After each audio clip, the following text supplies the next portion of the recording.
Conquer your numbers, conquer your business. That's our mantra for this, right? So a big misconception is that your greatest revenue generating customers are your most profitable, right? A lot of times people think that. They're just like, oh, they're bringing me in the most revenue. Well, revenue and profitability, completely separate things. The truth is, the customers you think are most profitable could be draining your time and resources. So you have to run your business by the numbers, and you have to run your clients by the numbers as well. And that's the difference there. People think when they look at their, client acquisition cost and, what they're willing to pay for a client and lifetime value, those numbers are all very important, but you have to take it deeper on the actual client profitability. So there's 3 keys, and if you're going to write some things down, this is what I would take notes on. 3 keys to figuring this out. Number 1, we have to calculate our cost per hour for service delivery. And I'm going to walk you guys through this in just a moment. Okay, I'm going to show you exactly how we do this, the exact formula to do it, and it's pretty simple. It's just a matter of getting it done. So cost per hour for service delivery, that's number 1. Number 2, we have to determine client profitability, and then we're going to rank them A, B, C, D, okay? And we're going to rank them based specifically on client profitability once we have that number. And then we're going to identify the clients that need attention right now, okay? The ones that are easiest to raise the prices on, cross-sell, upsell, do those types of things. So to figure out these items, there's a few things we need, right? First thing is the direct service labor payroll, okay? And just understand, we got to know exactly how much time you're spending and what that time costs. Your annual ticket minutes per client. So most of you guys, your PSA is going to spit out the minutes, right? So we're going to convert that over to hours as well, but it's pretty simple to do. And then we need monthly recurring revenue by client, okay, which everybody should have that. And I'm just talking about the service-related monthly recurring revenue, okay? That's it. So let's jump into the math.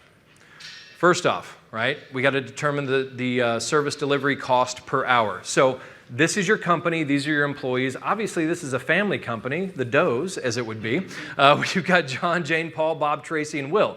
So what we've done here is we've taken their salaries, right, and there's a multiplier that you see.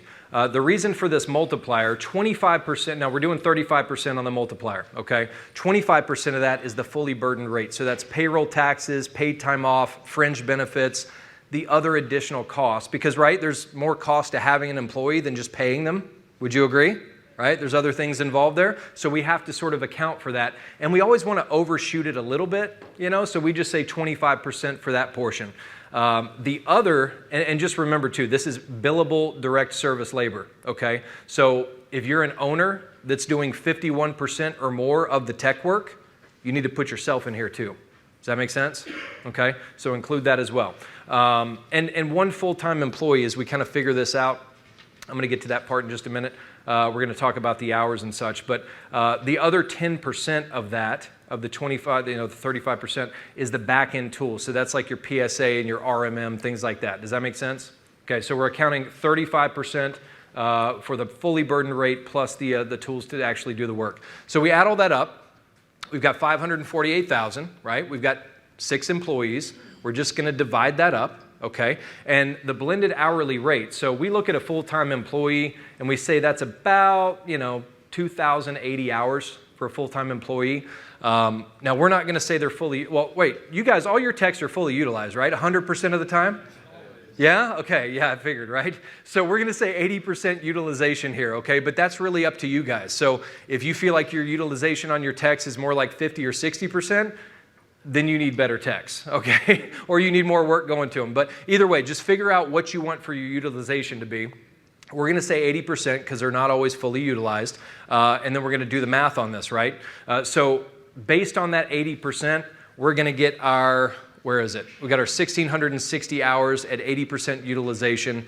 So we just divide that out, and we've got basically $55 for our delivery cost per hour. Does that make sense? Everybody tracking on that? Okay, pretty simple math, not crazy, right? So we take that, and now we've got to figure out our total cost, okay? What is it actually costing us to service each one of our clients? Now, we've got 6 different clients here, from Ironhide all the way down to Optimus Prime, and we're going to look at these guys and just plug in, first of all, our current MRR. All right, so we're looking at that. We want the rolling 12 months for time in minutes, okay? So we're just converting that over to minutes.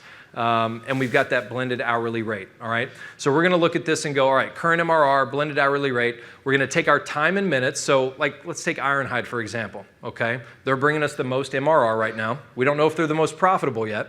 We're gonna take that 52,000 minutes, divide it by 60, gives us our blended hourly rate, okay? So we can actually take that, time in minutes divided by 60 to get the hours, and take the hours times that blended hourly rate. Did I confuse anybody there? Or does that make sense? All good? Okay. So we know our total cost based on that formula, and that's it right there, nice and easy. Total cost from $47,000 all the way down to our smallest client, a little bit over $9,000 that it's actually costing us to service these guys, okay? Everybody with me so far? Good? All right. Then we've got to figure out our gross margin, okay? This is the most important part. Who are our most profitable clients? So we've got our numbers up to now, okay? We're gonna take our current MRR again, and we're just gonna multiply that by 12 to get our annual recurring revenue. And we're gonna plug that in on the back end there, okay? So now we've got our annual recurring revenue. So we're gonna take our cost again, we're gonna pull those numbers back up, subtract that from the annual recurring revenue. Still with me? Okay, so like for Ironhide, for example, now we've got what, about 133,000, like roughly, somewhere in there, okay? We subtract that out and then we divide it by that ARR total again. So you're subtracting the 47 from the 180 and then dividing it by that 180. Still tracking? Good, okay, perfect. Now we've got our gross margin percent, right? And you plug those numbers in. So just so happens, and this is purely by happenstance, it's not always gonna end up this way. You might do this math and you might look at this formula and go, well, shoot, our biggest client is not our most profitable, right? We're gonna talk about ranking them here in just a second, but you may very well find out that that's not the case. It just so happens they are our most profitable at 74%. But you look at some of these guys, 51, 54%, 34%, these are not profitable clients for us, right? Ideally, we want 65% plus margins on everything we're doing, okay, at least. If we can have more than that, that's even better. So Ironhide's doing great. Lucky for us, they're our biggest client, okay? That's what we're looking for right there. Now we're gonna rank them by profitability, okay? And so we're going to assign a value, essentially, a ranking, A, B, C, D, and this is how we do it. And feel free to take pictures if you want. I can send you the slides. The slides will be posted later, actually, so you'll have those too. But A is over 65%. That's where we want to be. That's our premium, right? The B is between 50 to 65%. C is 35 to 50. And D, we just want to get rid of those guys, all right? We don't need those guys. Under 35%, right? You're wasting a bunch of time. And when I do this with clients, okay, and I won't, not clients necessarily, but prospects when I'm talking to them, sometimes I'll talk to them just about their couple biggest clients, right? Because they'll say, I'm just running ragged, bringing in all this revenue, but we're not profitable and we're spending way too much time and we have no resources. I'll do this exercise on just a couple of their clients real quick, and this is always the issue, is they're spending most of their time on their least valuable clients and they can't figure it out because they're not running their business by the numbers, okay? Conquer your numbers, you conquer your business. If you let them run all over you, then you're going to be upside down, all right? So now we assign the ranking, and we've got that. So we've got an A, we've got a few Bs in there, we got a couple of Ds that we don't want, right, as far as that, okay? So everybody's good on that. There we go. Percent of total revenue happens to work out really good in our case. It's not always going to be like this, though, all right? You might very well find out that the one you're spending the most time with is the least profitable, in which case we need to get this fixed, okay? So next actions to take. Did everybody get that? Good? Okay. Next actions to take. Our B clients, we're going to put a plan in place to essentially move them up to an A client, right? We want to figure out what's preventing those better margins, all right? Where are we wasting time or resources that we're not getting them to where they need to be? What are we undercharging for? What aren't we including? Those types of things. The C clients, we're going to do a discovery, figure out whether we want to move them up, right? Or, take corresponding actions, like, so get them up to a B, or maybe depending, right? They may not be a fit anymore, okay? The D clients, we're going to increase prices, 2x, 3x, or we're going to intro them to a competitor, all right? So look, you can essentially price them out, and I get it. Some of you guys are going to say, well, we've got these legacy clients, right? And we love them, and they're a mom and pop, and but you're not in the charity business, okay? I'm not saying you're not going to have a couple of those, but you can't have the bulk of your business that's just dragging you down. And you guys are all, most of the owners I talk to, heartfelt, great, wonderful people that love doing what they do and want to service everybody and want to be helpful. But at some point, you got to look at the numbers and go, hey, we're running a business here, right? And I want to help you, but in order for us to survive and provide the best service possible, here's where we need you to be. And if that's not a fit for you, that's okay. We're not going to feel, we're not mad at you, right? But I'm going to need you to move over to these guys over here. I've got some great contacts I can introduce you to. So I'm not being facetious when I say introduce them to a competitor. Sometimes that's what you need to do, right? You can find somebody that's going to, take the lower price or whatever. But ideally, we want to move them up, okay? If it makes sense, we'll double or triple the prices. And a lot of times you would be shocked because you'll go to double or triple your prices thinking you're going to lose some clients and you don't lose a single one. And you're going, oh my gosh, why didn't I do that like 5 years ago, right? Everything else is going up. Inflation's crazy. Have you guys bought eggs lately?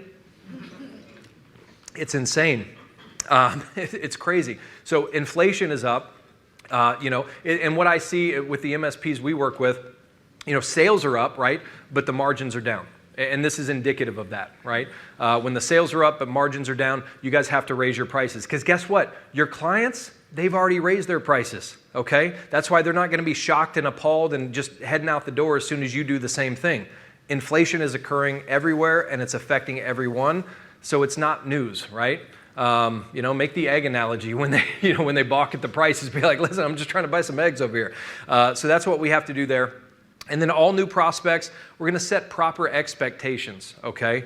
We want to make sure that they're presented with your most comprehensive offering only, all right? And this is what we do when we onboard new clients as well, right? We want to go deeper with existing, cross-selling, upselling, making sure our pricing is right. And then with our net new offers, you got to make sure those are set properly, okay? We'll bring on clients that are charging, $75 a seat, and they're running ragged, and they're going, I can't figure out why I'm not making any money, and that's the problem. So at least with your net new, you can fix this right out of the gate.